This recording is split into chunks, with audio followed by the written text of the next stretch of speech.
warahmatullahi wabarakatuh. Kami dari kelompok 5 akan mempresentasikan tentang pembelajaran PAI bagi anak difabel atau ABK-DKB, diagnosis kesulitan belajar. Perkenalkan, saya Dinda Dulatul Wahidin sebagai moderator dan pemateri pertama, dan rekan saya Mbak Dewi Fitrian Ningrum sebagai pemateri kedua. Langsung saja, yang pertama yaitu pengertian diagnosis kesulitan belajar.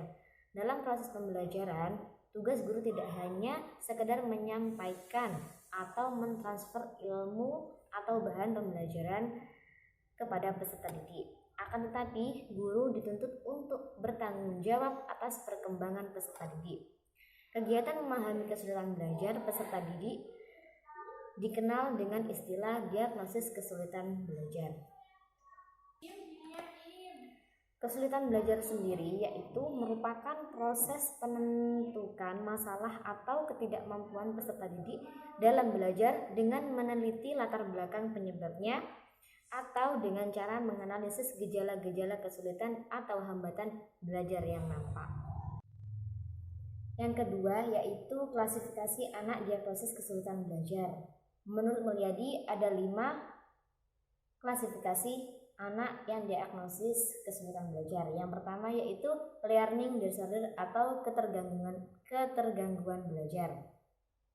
Keadaan ini di mana proses belajar siswa terganggu karena timbul respon yang bertentangan. Pada dasarnya, orang yang mengalami gangguan belajar, prestasi belajarnya tidak akan terganggu. Akan tetapi, proses belajarnya yang terganggu atau terhambat oleh respon-respon yang bertentangan.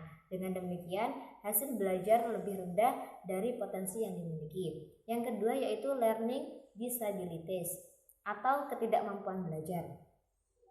Di sini menunjukkan ketidakmampuan seorang murid yang mengacu kepada gejala di mana murid tidak mampu belajar sehingga hasil belajarnya di bawah potensi intelektualnya. Yang ketiga yaitu learning difungsi atau ketidakfungsian belajar. Di sini menunjukkan gejala di mana proses belajar tidak berfungsi secara baik meskipun pada dasarnya tidak ada tanda-tanda subnormalitas mental, gangguan alat indera atau gangguan psikologis lainnya. Yang keempat yaitu underachiever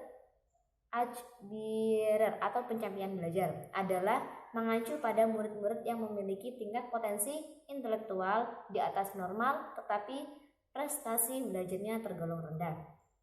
Yang kelima yaitu slow learner atau lambat belajar adalah murid yang lambat dalam proses belajar sehingga membutuhkan waktu dibandingkan dengan murid-murid lain yang memiliki taraf potensi intelektual yang sama.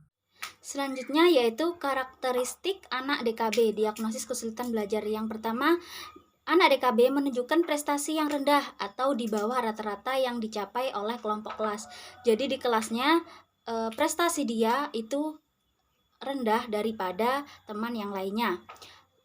Selanjutnya, hasil yang dicapai anak DKB tidak seimbang dengan usaha yang mereka lakukan. Jadi di sini anak DKB itu dia sudah berusaha dengan keras, akan tetapi nilainya tetap saja selalu rendah. Yang ketiga ada lambat dalam melakukan tugas-tugas belajar. Jadi anak DKB ini ia selalu tertinggal dengan teman-temannya dalam segala hal, misalnya dalam mengerjakan tugas-tugasnya. Yang keempat ada anak DKB ini menunjukkan sikap-sikap yang tidak wajar. Jadi seperti mereka itu acuh tak acuh, suka menentang, berpura-pura, berdusta, dan sebagainya.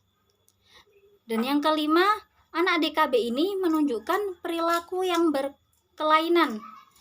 Misalnya anak DKB ini mudah tersinggung, murung, pemarah, bingung, cemberut, kurang gembira, dan selalu sedih. Jadi di sini anak yang mengalami kesulitan belajar itu biasa dikenal dengan prestasi kurang atau underachiever. Jadi anak ini memiliki IQ tinggi, akan tetapi prestasi belajarnya rendah atau di bawah rata-rata kelas. Jadi secara potensial, anak yang memiliki IQ-nya tinggi pastinya memiliki prestasi yang tinggi pula. Akan tetapi anak DKB ini tidak demikian. Jadi munculnya kesulitan belajar ini berkaitan dengan aspek motivasi, minat, sikap, kebiasaan belajar, pola-pola pendidikan yang diterima anak DKB dari keluarganya, dan lain sebagainya. Selanjutnya, sistem pembelajaran bagi anak diagnosis kesulitan belajar. Jadi, pembelajaran PAI bagi anak diagnosis kesulitan belajar dapat diartikan sebagai suatu kesatuan dan aktivitas pembelajaran yang berkaitan antara komponen yang satu dengan komponen yang lainnya, agar tercapai tujuan pembelajaran bagi anak diagnosis kesulitan belajar, yakni mereka yang memiliki kebutuhan khusus sementara ataupun permanen, sehingga membutuhkan pelayanan pendidikan yang lebih intens. Jadi sistem pembelajaran PAI bagi anak DKB yaitu dengan pendekatan secara pribadi dan memberikan bimbingan kepada anak yang bersangkutan, yakni mereka yang mengalami kesulitan belajar.